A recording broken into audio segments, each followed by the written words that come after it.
சாயங்காலம் பள்ளி முடிஞ்சு வீட்டுக்கு வந்த குழந்தைகள் அத்தை ராஜி சொன்னதை கேட்டு சந்தோஷத்துல குதிச்சாங்க. அப்போ நம்ம இந்த 10 நாள் லீவ்ல சேலம் போறோமா அப்படின்னு ஆதர் கேட்க, ஆமாடா தங்கம், அங்கதான் அப்பா இருக்காரு. அங்க நமக்காக ஒரு பெரிய வீடு வாங்கியிருக்காராம். அங்க போய் நம்ம எல்லாம் கொஞ்ச நாள் சந்தோஷமா இருந்துட்டு வந்துடலாம் அப்படின்னு சொன்னா ராஜி. அதை கேட்ட ரேணுவோ அம்மாவை கட்டி பிடிச்சிட்டு, அம்மா ஜாலி, நம்ம எல்லாரும் ஊருக்கு போறோம் அப்படின்னு சந்தோஷத்துல வீட்டையே ரணகலப்படுத்தினா.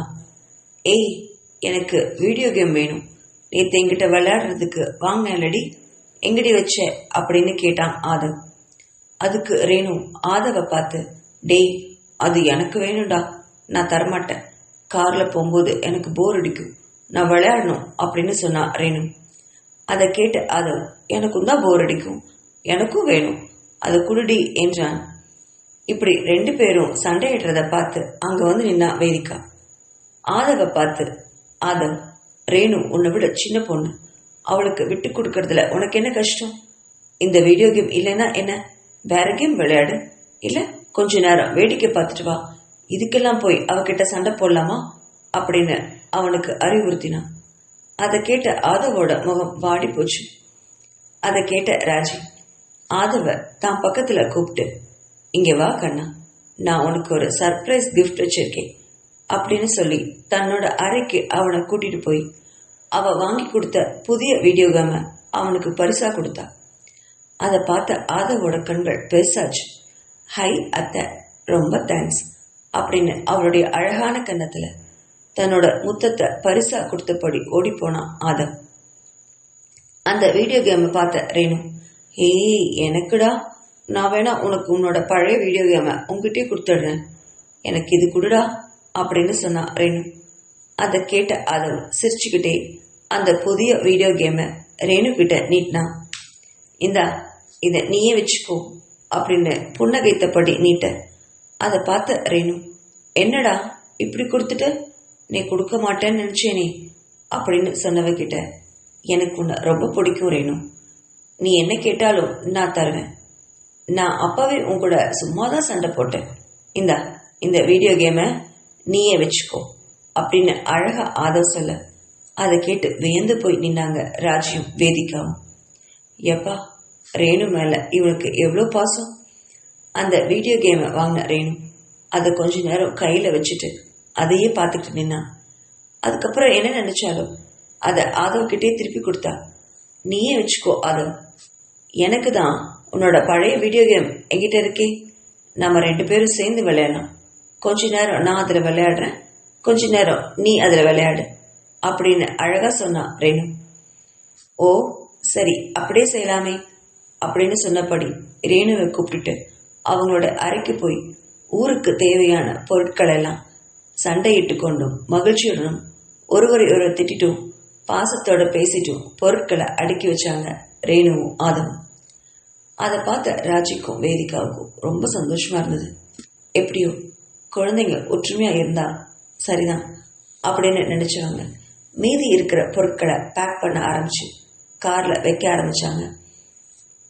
இரவு பயணம் வேண்டான்னு ராஜாங்கம் சொன்னதுனால விடியற்காலையில கிளம்புறதா திட்டம் போட்டிருந்தாங்க. அதே மாதிரி விடியற்காலையில கார்ல எல்லாரும் கிளம்ப ராஜாங்கம் அவங்கள வழி அனுப்பி வச்சார். கிளம்புறப்போ வேதிகாவும் ராஜியும் குழந்தைகளும் உமாவை பார்த்து விவரத்தை சொல்லி அவங்க கிட்ட ஆசீர்வாதம் வாங்கிட்டு போனாங்க. உமாவுக்குமே இப்போ மனசு கொஞ்சம் தெளிவா இருந்தது. குழந்தைங்க நல்லா இருக்கட்டும்னு மனசார வாழ்த்தி அனுப்பினா. கார்ல போகும்போது குழந்தைங்க 2 பேருமே ரொம்ப சந்தோஷத்தோட வேடிக்கை பார்த்தபடியும் ஒருவரை ஒருவர் சீண்டி கொண்டு வீடியோ கேமை விளையாண்டுட்டு வந்தாங்க. காலை உணவை ஒரு ஹோட்டல்ல நிறுத்தி உணவு அருந்தினதுக்கு அப்புறம் மீண்டும் பயணத்தை தொடர்ந்தாங்க. பழக்கப்பட்ட டிரைவருங்கனால அவங்களுமே குடும்பத்தோட ஒன்றிட்டு தான் வந்தாரு. விடியற் காலையில கிளம்புனவங்க கிட்டத்தட்ட மதியானம் 2 மணி அளவுல மாதவன் சொன்ன விலாசத்துக்கு வந்து சேர்ந்தாங்க. கார்ல இருந்தபடியே அந்த வீட்டை பார்த்த வேதிகாவும் ராஜியும் மலைச்சு போனாங்க. குழந்தைங்களும் சொல்லவே வேண்டாம், எவ்வளோ பெரிய பங்களா அப்படின்னு ஆர்ப்பரித்தபடி காரை விட்டு இறங்கினாங்க. இவ்வளோ பெரிய வீட்டை மாதவன் வாங்கியிருக்கானா அப்படின்னு வியப்போடு நினைச்சா வேதிகா. பெரிய போர்ட்டிகோ, 2 பக்கமும் பெரிய பெரிய மரங்களோட அழகான தோட்டம் இருந்துச்சு. அதுல அழகான ஒரு சின்ன பார்க், அழகான பட்டாம்பூச்சிகள் அங்க பறந்துட்டு இருந்துச்சு. அந்த வீடு கிட்டத்தட்ட 3 மாடி கட்டிடம் இருந்தது மாதிரி இருந்தது. வெளியில பாக்குறதுக்கு அரண்மனை மாதிரி இருந்தது. அதை பார்த்தபடியே போர்ட்டிகாவில் வேதிகாவும் ராஜியும் குழந்தைங்களும் இறங்கினாங்க. இறங்கின குழந்தைங்க தோட்டத்துல பட்டாம்பூச்சிகள் பறக்கிறத பார்த்தோம். அங்க ஊஞ்சல் சீசா இருக்கிறத பார்த்து, அம்மா அங்க பாரு பார்க் மாதிரி இருக்கு, நான் அங்க போய் கொஞ்ச நேரம் விளையாட்டு வரோம் அப்படின்னு சொல்லிட்டு அடுத்த வினாடியே சிட்டா பறந்து போனாங்க குழந்தைங்க. குழந்தைங்களை பார்க் போறத பார்த்தபடியே வீட்டுக்குள்ள போக திரும்பின ராஜி அதே வினாடி அதிர்ந்து போய் அப்படியே நின்னா. காரணம், அந்த வாசலை அடிச்சுக்கிட்டு கம்பீரமா நின்னவன் மகிழன். அதை அவ கொஞ்சம் கூட எதிர்பார்க்கல. திகைச்சவ அப்படியே நின்றுட்டு இருந்தா. எத்தனை வருஷம் ஆயிடுச்சு அவனை பார்த்து அப்படின்னு மனசுக்குள்ள நினைச்சபடி அவனை மேல இருந்து கீழே வரைக்கும் பார்த்துக்கிட்டே நின்னா ராஜி. அவளை எதிர்பார்த்து காத்துட்டு இருந்த மாதிரி எதுவும் பேசாம மார்பிள் குறுக்க கையில கட்டினபடி அவளையவே பார்த்துட்டு நின்னா மகிழன். குழந்தைகளே பார்த்துட்டு இருந்த வேதிகா திரும்பி இவங்க 2 பேரையும் பார்க்கறதுக்கு கொஞ்சம் தாமதம் ஆயிடுச்சு. அப்படி திரும்பி பார்த்தவ 2 பேரையும் பார்த்து திகைச்சு போய் நின்னா. என்ன, இவங்க 2 பேரும் இப்படி மலைச்சு போய் ஒருத்தர் பார்த்துட்டு நிக்கிறாங்க? ஒருவேளை இவங்களுக்கு ஒருவர் முன்னாடி தெரியுமோ? ஆமா, இவர் யாரு? மாதவன் சொன்ன விலாசம் இதானே அப்படின்னு நினைச்சவ பதட்டத்தோட மீண்டும் ராஜி தன்னோட வாட்ஸ்அப்ல அனுப்பி வச்ச லொகேஷனை சரி பார்த்தா வேதிகா. ரொம்ப சரியாவே இருந்துச்சு. அப்படின்னா மாதவன் எங்க அப்படின்னு யோசிச்சபடியே நின்றுட்டு இருந்தா. சில நிமிஷம் கழிச்சு சீனனுக்கு வந்த மகிழன் 2 பேரையும் என்ன அங்கே பார்த்துட்டு, என்ன அங்கே நின்னுட்டீங்க, உள்ள வாங்க அப்படின்னு கூப்பிட்டவன் 2 பேரையும் பார்த்தபடி வாசலை விட்டு விலகி நின்னா மகிழன். மகிழன் கூறியதுல தெரிஞ்ச வேதிகா, சார் நீங்க யாரு? எனக்கு உங்களை தெரியவே தெரியாது. உங்க பேர் என்ன? மாதவன் எங்க? அவருக்கு நீங்க ஃப்ரெண்டா அப்படின்னு கேள்விகளை கேட்டபடி அங்கே நின்று இருந்தா வேதிகா. அவளுக்கு இப்போ தன்னோட கணவனை பார்க்காம உள்ள வர கொஞ்சம் கூட அவளுக்கு விருப்பமே இல்லை. ஏதாவது தவறா நேர்ந்தா என்ன பண்றது? ஒருவேளை விலாசம் மாறிவிட்டு இருந்தா உள்ள என்ன நடக்கும்? யாரையும் நம்பி இப்போ அவ ரிஸ்க் எடுக்க தயாரா இல்லை அப்படின்னு நினைச்சவ அங்கே நின்றுட்டு மகிழனை பார்த்து கேள்விகளை கேட்டுட்டே இருந்தா வேதிகா. அதை கேட்ட மகிழன் வேதிகாவை பார்த்து அழகா புன்னகைச்சான். அண்ணி, உங்க மாதவன் சார் உள்ளதான் இருக்காரு. அவர் தான் என்னை கீழே அனுப்பி வச்சாரு. அவருக்கு ஏதோ ஆன்லைன்ல பிசினஸ் விஷயமா ஏதோ வேலை இருக்கான். மீட்டிங்ல இருக்காரு. கார் வந்த சத்தம் கேட்டதும் என்னை கூப்பிட்டு உங்களை கூட்டிட்டு வர சொன்னார். தைரியமா உள்ள வாங்க அப்படின்னு சொன்னான் மகிழன்.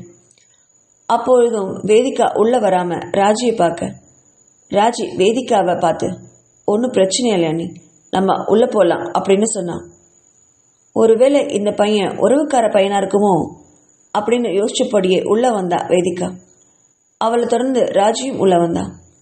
உள்ள வரும்போதே ராஜியோட மனசுல 1000 கேள்விகள் வந்துச்சு. மாதவன் அண்ணா மகிழனை இங்க அழைச்சிட்டு வந்திருக்காருனா கண்டிப்பா இதுல ஏதோ விஷயம் இருக்கும். அண்ணனுக்கு மகிழனை பத்தி சந்தேகம் வந்திருக்கலாம். அவர் எப்படி அதை கண்டுபிடிச்சாரு? தான் கிட்ட இதை பத்தி ஒண்ணுமே பேசவே இல்லையே. இப்போ இந்த மகிழன் கிட்ட என்ன சொல்றது? தன்னோட குழந்தை பத்தி மகிழனுக்கு இப்ப வரை தெரியாதே. ஒருவேளை அண்ணன் சொல்லியிருப்பாரோ? அண்ணனுக்கு ரேணுகா மகிழனோட குழந்தைங்கிறது தெரிஞ்சிருக்குமோ அப்படின்னு 1000 குழப்பங்கள் ஒரு வினாடியிலேயே வந்துச்சு அவளுக்கு. உள்ள வந்தவ மறுபடியும் திகைச்சு போய் நின்னா. ஏன்னா அங்க இருக்கிற பெரிய ஹால்ல சோஃபாவில் உட்கார்ந்தபடி இவங்க வர்றதையே வேடிக்கை பார்த்துட்டு இருந்தான் பிரபாகரன். அதை பார்த்த ராஜிக்கு இன்னும் பெரிய அதிர்ச்சி. பிரபாகரன் அண்ணாவா? இப்போ இங்கே வந்தான்? அவனுக்கு இங்கே என்ன வேலை? வந்தவன் நம்ம வீட்டுக்கு வராம இங்கே எப்படி வர முடியும்? ஒன்றுமே புரியலையே அப்படின்னு மனசில் நினச்ச ராஜி, பிரபாண்ணா நீங்கள் எப்படி இங்கே வந்தீங்க அப்படின்னு மனசில் இருக்கிறத கேட்டா. ராஜா கேட்ட கேள்வியில் இப்போ திரும்பி பார்த்தவ வேதிகா. அங்கே பிரபாகரன் உட்காண்டிருந்ததை பார்த்தவளுக்கு வியப்பு வந்துச்சு. இவனை கிட்டத்தட்ட 4 வருஷத்துக்கு முன்னாடி பார்த்திருக்கா. ஹாஸ்பிட்டல்ல உமா அட்மிட் ஆயிருக்கும் போது லதாவையும் கல்பனாவையும் அழைச்சிட்டு போனவன் இவன் தான். இவன் எப்படி இங்க வந்தான், எதுக்காக வந்தான்? அப்போ லதா அப்படின்னு ஒன்னும் புரியாம பிரபாகரனை பார்த்து சிநேகமா புன்னகைச்சா வேதிகா. அவனும் திருப்பி வேதிகாவை பார்த்து சிநேகமா புன்னகைத்தபடி, வாங்க அண்ணி, எப்படி இருக்கீங்க, எல்லாரும் நல்லா இருக்கீங்களா, பசங்க எங்க அப்படின்னு கேட்டபடியே அவங்க பக்கத்துல வந்து நின்னான். ராஜிக்கும் இப்ப தலையை சுத்துச்சு. மகனுடன் பிரபாகரன் இங்க என்ன பண்றான், மாதவன் அண்ணா எங்க, அவளுக்கு ஒன்னும் புரியல. வேதிகாவுக்குமே இப்போ இங்க நடக்கிற விஷயம் எதுவும் புரியல. இவங்கெல்லாம் ஏன் இங்க வந்தாங்க, மாதவன் எங்க, அவனை பார்த்து ரொம்ப நாள் ஆச்சு, அவன் தன்னோட பேசுறதும் இல்லை, அவனை பார்க்கணும் போல இருந்துச்சு. வெளிப்படையாவே பிரபாகரனை பார்த்து கேட்டா, உங்க அண்ணா எங்க பிரபா அப்படின்னு. வேதிகா கேட்ட கேள்வியில பதில் சொல்ல வாய் எடுத்தப்போ வாசல்ல வேற ஒரு கார் நிற்கிற சத்தம் சர்ன்னு கேட்டுச்சு. இது என்ன இன்னொரு காரு, யாரா இருக்கும் அப்படின்னு திகைச்ச மாதிரியே 4 பேரும் வெளில வந்து எட்டி பார்த்தாங்க. அப்போ அங்க ஒரு பெரிய கால் டாக்ஸில கம்பீரமா அதுல இருந்து இறங்கி வந்தவ லதா. லதாவை பார்த்த பிரபாகருக்கு சிரிப்பு வந்தாலும் அதை அடக்கிக்கிட்டு அவளை பார்த்து முறைச்சுக்கிட்டு நின்னான். கார்ல இருந்து இறங்கி வந்த லதா பிரபாவை பார்த்துக்கிட்டே தான் இறங்கினான். அவளும் பிரபாகரனை முறைச்சுக்கிட்டே தான் இருந்தா. அவ கழுத்துல இப்போ புதிய மஞ்சள் தாலி மின்னுச்சு. அதை பார்த்த வேதிகாவுக்கும் ராஜிக்கும் ரொம்ப பெரிய அதிர்ச்சி தான். கால் டாக்ஸிக்கு பணத்தை கொடுத்து அனுப்பிட்டா. நேரா வாசலுக்கு வந்து நின்று எல்லாரையும் பார்த்து மறைச்சு, இப்படி வழியை மறைச்சுக்கிட்டு எல்லாரும் நின்னா நான் எப்படி உள்ள வர்றது, எல்லாரும் உள்ள போங்க, நான் உள்ள வரணும் அப்படின்னு கத்தினான். இவெல்லாம் திருந்தவே மாட்டா அப்படின்னு நினைச்ச வேதிகா அவளுக்கு வழியை விட்டா.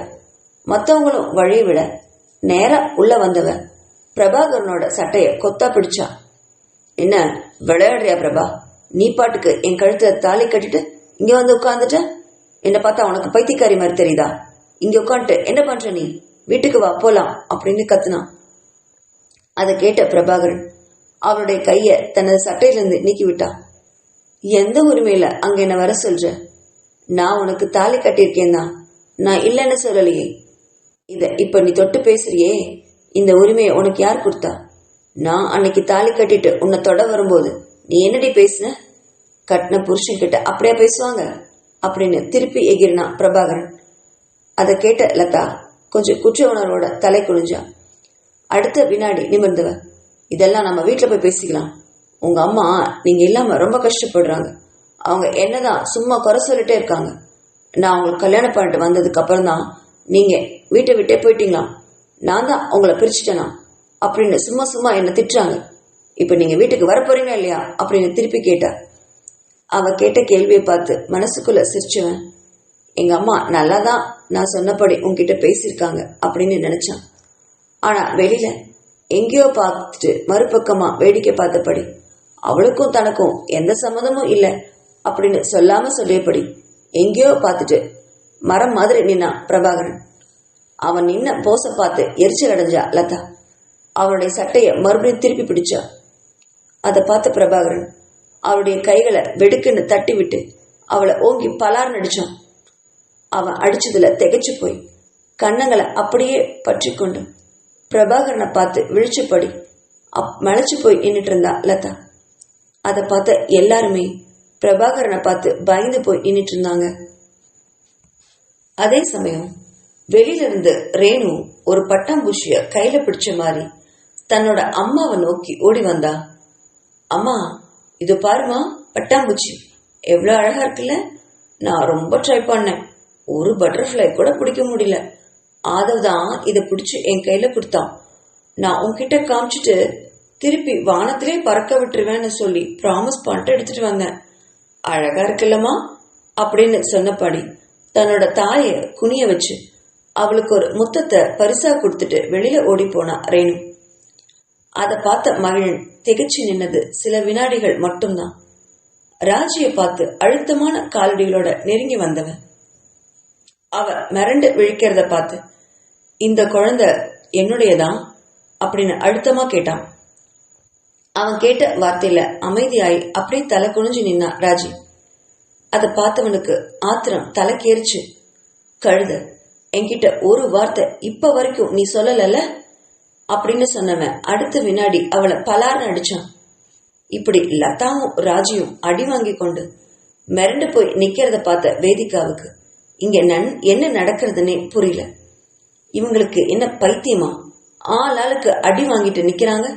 2 ஆண்களும் ஏதோ அவங்களுடைய உரிமை இருப்பது மாதிரி அடிச்சுட்டு நிக்கிறாங்களே அப்படின்னு திகைச்சுவன்.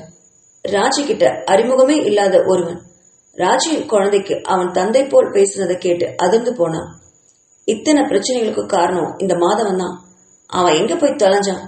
இப்படி இங்க பிரச்சனைகளை ஓட விட்டுட்டு அவன் என்னதான் அங்க பண்றான் அப்படின்னு மனசுல திட்டினவன் அதுக்கு மேல பொறுமை இல்லாம மகிழனை பார்த்து, ஏய் மிஸ்டர், எங்க விட்டு போன இப்படி கை நீட்டு அடிக்கிறது சரியில்லை. எந்த உரிமையில இப்படி அடிச்சுட்டு நிக்கிறீங்க அப்படின்னு கேட்டா. அவ கேள்வியில கொஞ்சம் தெரிஞ்ச மகிழன், என்னோட பேரு மகிழன் அண்ணி, நீங்க என்ன மகிழன்னு கூப்பிட்டா எனக்கு ரொம்ப சந்தோஷமா இருக்கும் அப்படின்னு சொன்னான். உங்களுக்கு இவளை பத்தி எதுவுமே தெரியாது. இவ என்ன பண்ணிருக்கான்னு தெரிஞ்சா நீங்களே அவளை அடிப்பீங்க அப்படின்னு சொன்னவன் இந்த குழந்தைக்கு தான் தான் தகப்பன் அப்படிங்கறத ஒத்துக்கிட்டான். அதை கேட்ட வேதிகா ராஜியை பார்த்து, என்னம்மா அப்படின்னு கண்களால கேட்க அதுக்கு பதில் சொல்ல முடியாத ராஜி தலை குனிஞ்சபடி நின்னா. லதாவுக்குமே இது அதிர்ச்சிதான். ஓ, இவன் தான் அந்த மைனரா அப்படின்னு மனசுல நினைச்சவ அமைதியா வேடிக்கை பார்த்துட்டு நின்னா. இப்படி 2 பேரும் மாறி மாறி சண்டை போட்டுட்டு இருக்க இதுக்கெல்லாம் காரணக்கர்த்தாவா இருந்த மாதவன் எங்கேன்னு தெரியல.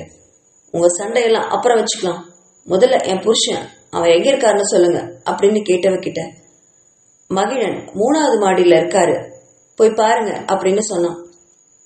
அவன் சொல்லி முடிக்கிறதுக்குள்ள வேகமா மாடி ஏறி போனா வேதிகா. கீழே இருந்த 2 ஜோடிகளும் தங்களுக்குள்ள வாக்குவாதத்துல ஈடுபட்டு இருந்தாங்க. மகிழனை பார்த்த ராஜி, நீங்க பண்ண காரியத்துக்கு இந்த குழந்தை உங்க குழந்தைன்னு வேற நான் சொல்லணுமா? நீங்க என்கிட்ட நல்ல முறையில நடந்துக்கிட்டீங்க, இந்த குழந்தை உங்க குழந்தைன்னு சொல்றதுக்கு அப்படின்னு திருப்பி கேள்வி கேட்டுட்டு இருந்தா.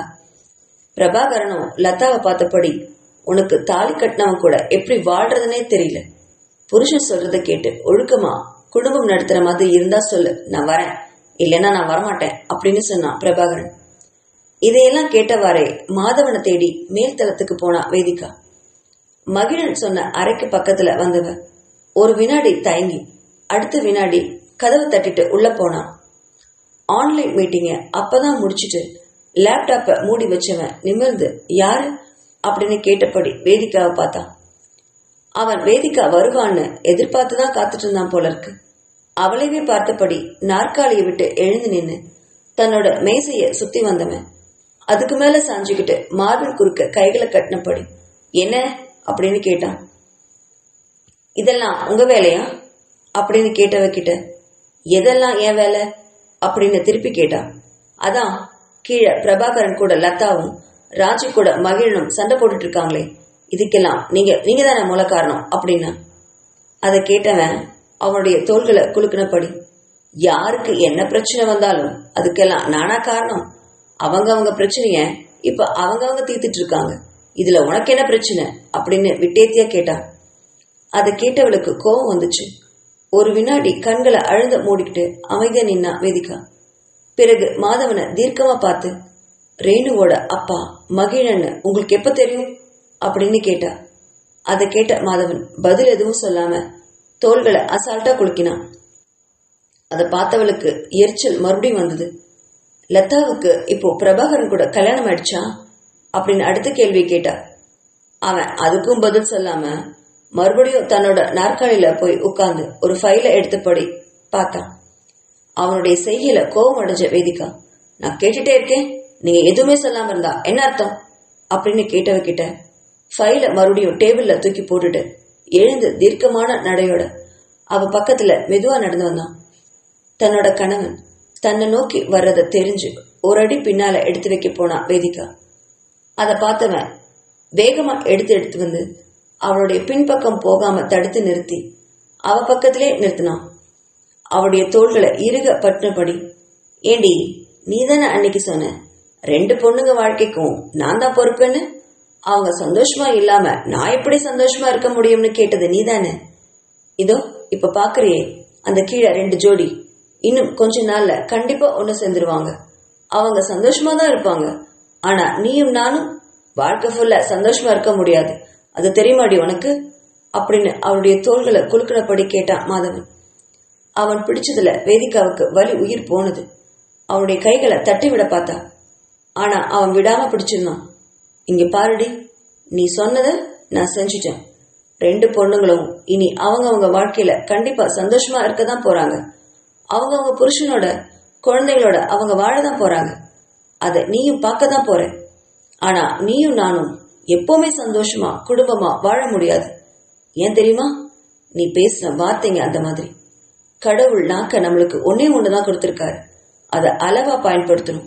மத்தவங்களுடைய மனசை கஷ்டப்படுற மாதிரி வார்த்தைகளை பேசவே கூடாதுன்னு உனக்கு புரியவே இல்லை அப்படின்னு சொன்னவன், உன்னை என்னால சாகர வரைக்கும் மன்னிக்கவே முடியாதுடி அப்படின்னு சொல்லிட்டு அவளை தள்ளி விட்டபடி அறையை விட்டு வெளியே போனான் மாதவன்.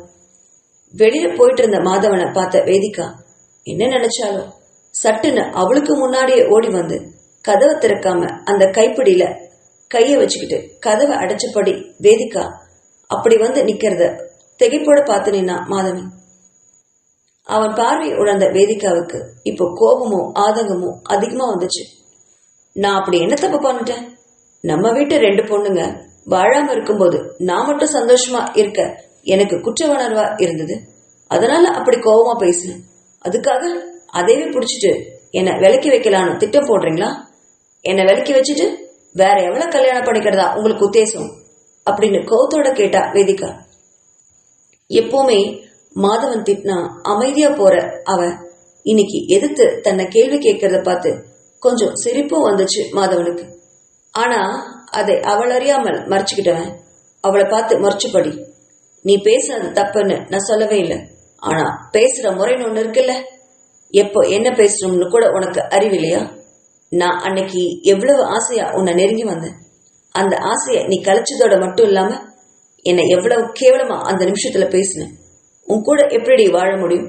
உன்னை தொடவே எனக்கு அருவருப்பா இருக்கு அப்படின்னு திருப்பி சொன்னான் மாதவன். அதை கேட்ட வேதிகாவுக்கு பைத்தியமே பிடிச்சிடும் போல இருந்தது. இவன் பழசையே பிடிச்சு தொங்குறது அவளுக்கு சுத்தமா பிடிக்கல. நான் என்ன உங்களுக்கு எதிரியா? உங்களோட மனைவி தானே. எனக்கு உங்க கூட சண்டை போடவும் கேள்வி கேட்கவும் உரிமை இல்லையா?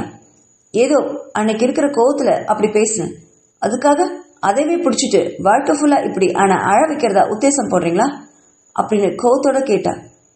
அவளை மறுபடியும் சீண்டி விடுற நோக்கத்துல, ஆமாண்டி, என்னோட பொண்டாட்டி என்கிட்ட அடங்கிதான் இருக்கணும்னு நான் நினைப்பேனா மாட்டேனா? நீ பாட்டுக்கு கண்ணா பின்னான்னு அன்னைக்கு என்ன கேவலமா பேசிட்டு உன் கூட வாழணும்னு சொன்னா எப்படி வாழ முடியும் அப்படின்னு கேட்ட மாதவன் கிட்ட. சரி, இப்போ அதுக்கு என்னதான் தீர்வு? இப்படியே வாழ்க்கை ஃபுல்லா உங்க கூட சண்டை போட்டுட்டு இருக்க முடியுமா? ஊர் உலகத்துக்கு புருஷன் பொண்டாட்டியா இருந்துட்டு 4 செவத்துக்குள்ள நீங்க யாரோ நான் யாரோன்னு எப்படி வாழ முடியும்?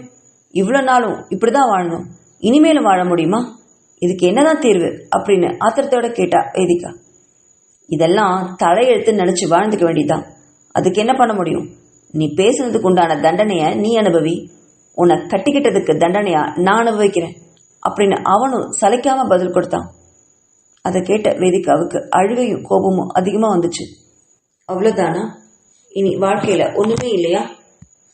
மாதவன் கூட இனி சந்தோஷமா வாழவே முடியாதா அப்படின்னு ஆதங்கத்தோட நினைச்சவ.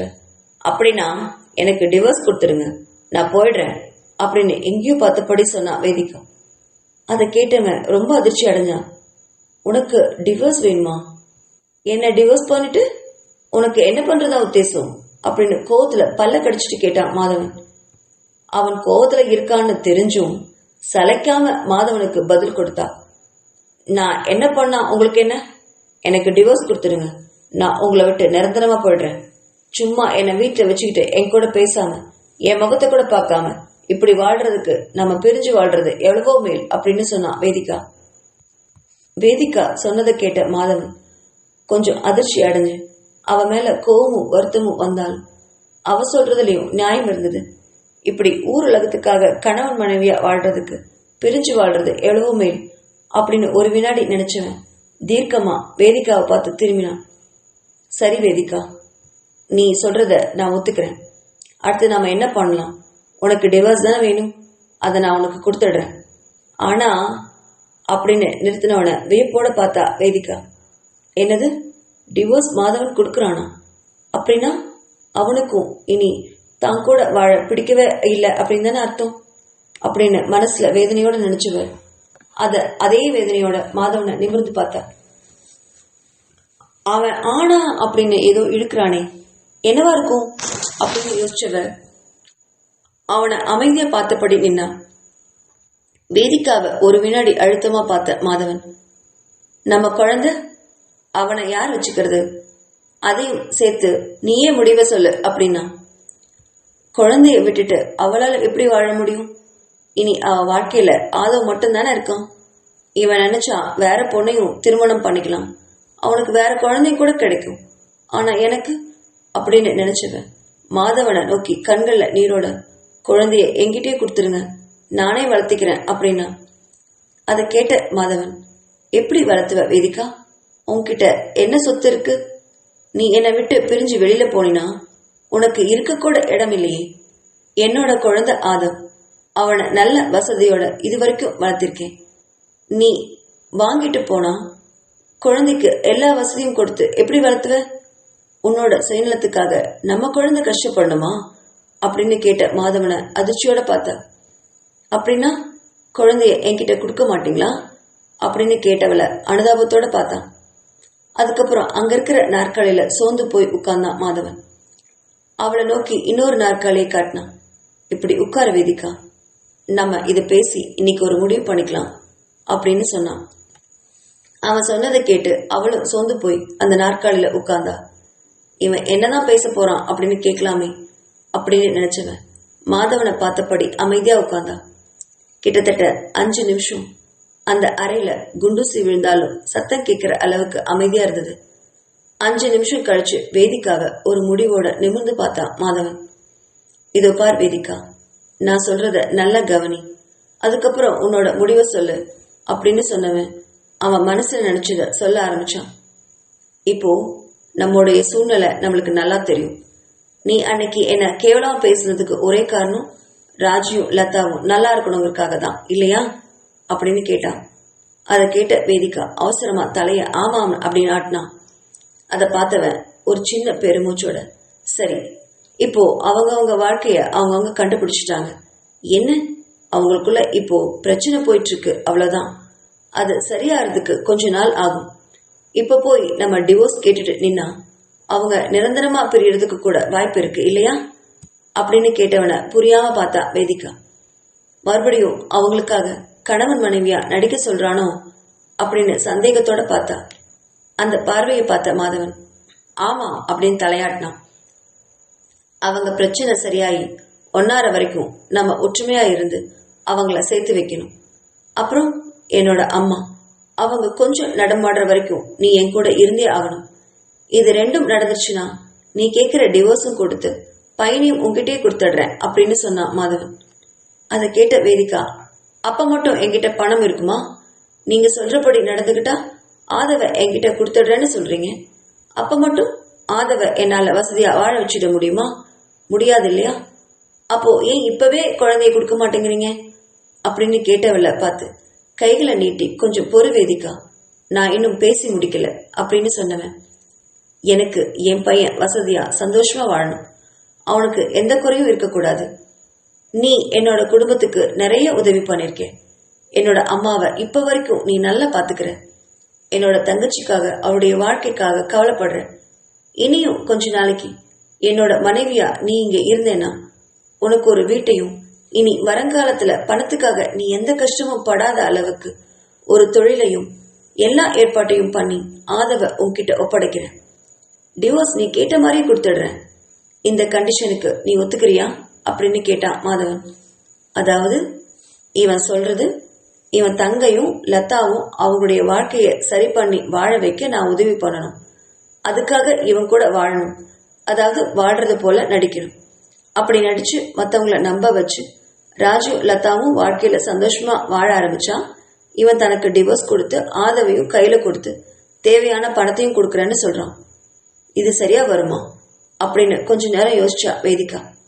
வேதிகா யோசிக்கிறத பார்த்த மாதவன், இது பார் வேதிகா, எனக்கும் உன்னை கஷ்டப்படுத்தி உன் கூட வாழணும்னு எனக்கு ஆசையே இல்லை. எப்போ நான் உன் கூட படுக்கையில இருக்கும்போது என்னை அவ்வளோ கேவலமா பேசினியும் அப்பவே நம்மளுக்குள்ள இருந்த எல்லா உறவும் செத்து போயிடுச்சு. உண்மையில எனக்கு கோவமெல்லாம் இல்லை, ஆனா வெறுப்பு மட்டும் ரொம்ப அதிகமா இருக்கு. அந்த வெறுப்போட உன் கூட என்னால வாழவே முடியாது அப்படின்னு சொன்னவள அழுகையோட பார்த்தா வேதிகா. சிச்சி, இது என்ன அழுக? அவன் முன்னாடி இனிமேல் அழவே கூடாது அப்படின்னு முடிவெடுத்தவ கண்களை அழுந்து தொடச்சுக்கிட்டு, நீங்க சொல்ற கண்டிஷனுக்கு நான் ஒத்துக்கிறேன். உங்க தங்கச்சியும் லதாவும் அவங்களுடைய வாழ்க்கைய சந்தோஷமா ஆரம்பிக்கிறதுக்கு அப்புறமா நீங்க சொன்னபடி ஆதவை என்கிட்ட கொடுத்துருங்க. நான் இந்த வீட்டை விட்டு வெளில போயிடுறேன், உங்க வாழ்க்கையிலிருந்தும் போயிடுறேன். நீங்க எந்த டிவோர்ஸ் பேப்பர்ல கழுத்து போட சொன்னாலும் நான் போட்டுடுறேன் அப்படின்னு சொன்னான் மனசுல. அதுக்கப்புறம் மாதவன் வேற யாரையும் கல்யாணம் பண்ணிட்டு சந்தோஷமா இருக்கட்டும், நாம ஏன் அவனுடைய வாழ்க்கையில குறுக்கிடணும் அப்படின்னு நினைச்சபடி ஒரு நிமிர்வோடு மாதவனை பார்த்துக்கிட்டு உட்கார்ந்தான். அதை கேட்ட மாதவனுக்கும் கொஞ்சம் நிம்மதி வந்தது. எப்படியோ ராஜியும் லதாவும் நல்லா இருந்தா அதுவே சந்தோஷம்தான் அப்படின்னு நினைச்ச மாதவன், சரி இனி நம்ம கீழே போலாமா? என்னோட பிளான் என்னென்னு அப்பப்போ சொல்றேன். இப்போதைக்கு அவங்க எல்லாரும் இந்த வீட்டில தான் தங்கணும், அதுக்கு ஏத்தபடிதான் நாம பேசணும். நான் சொன்னது உனக்கு புரிஞ்சது இல்லையா அப்படின்னு கேட்டான் மாதவன். வேதிகாவுக்கு அவனுடைய திட்டம் புரிஞ்சுது. ஆனா ராஜி மகிழனுக்குள்ள என்ன நடந்தது, பிரபாகரன் லதாவுக்கு நடுவுல என்ன நடந்துச்சுங்கிறது தெரியாம அவன் என்ன பேசுவான் அப்படின்னு யோசிச்சவன் மாதவன் கிட்டே இதை பத்தி கேட்டா. முதல்ல நீங்க ராஜிக்கும் மகிழனுக்கும் என்ன நடந்தது, பிரபாகரனுக்கும் லதாவுக்கும் இடையில என்ன உறவுன்னு எனக்கு தெளிவா சொல்லுங்க, அப்பதானே அங்க போய் நான் பேச வசதியா இருக்கும் அப்படின்னு சொன்னான். அவ சொன்னதை கேட்ட மாதவனுக்கும் அது சரின்னே பட்டுச்சு. முதல்ல லதாவை பத்தி நான் சொல்லிடுறேன் அப்படின்னு ஆரம்பிச்சிருந்து சொல்ல ஆரம்பிச்சான். லதா தாழியை கழட்ட மாட்டேன்னு இருந்தது பத்தியும், அப்புறம் பிரபாகரன் அதை கழட்ட வச்சு அவளை ஒரு கோவில்ல கல்யாணம் பண்ணிட்டது பத்தியும் விளக்கி சொன்னான். அதை கேட்ட வேதிகா, அதான் லதா மனசு மாதிரி கல்யாணம் பண்ணிட்டாங்கல்ல, அப்புறம் ஏன் பிரபாகரன் கூட வாழ மாட்டேங்கிறாங்க அப்படின்னு திருப்பி கேட்டா வேதிகா. மாதவன் ஒரு பெருமூச்சோட சொல்ல ஆரம்பிச்சான்.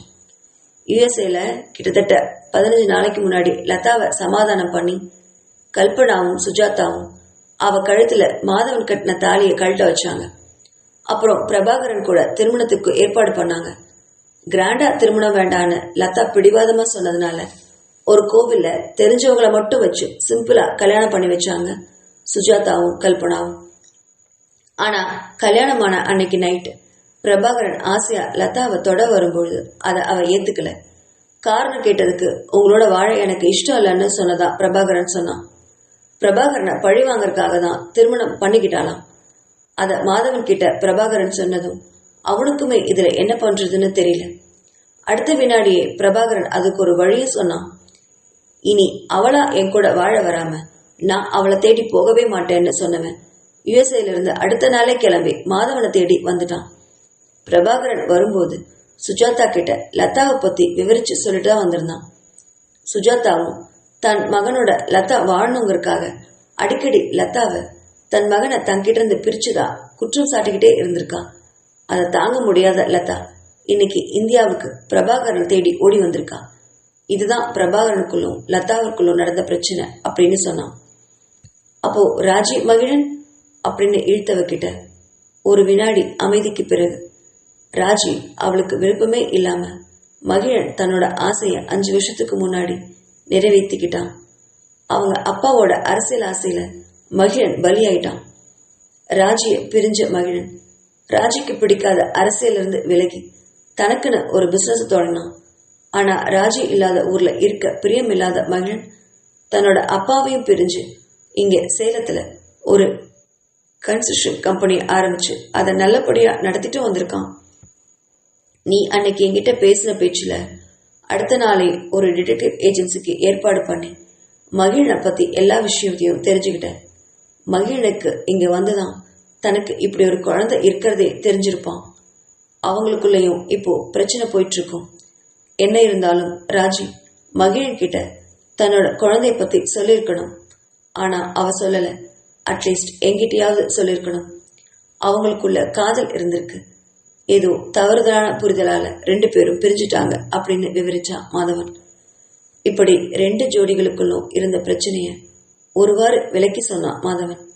அதை கேட்ட வேதிகாவுக்கு எப்படி இவங்கள ஒன்று சேர்க்கறது, அதுக்கு நம்ம என்ன செய்ய முடியும் அப்படின்னு யோசிச்சபடியே மாதவனை பார்த்தா வேதிகா.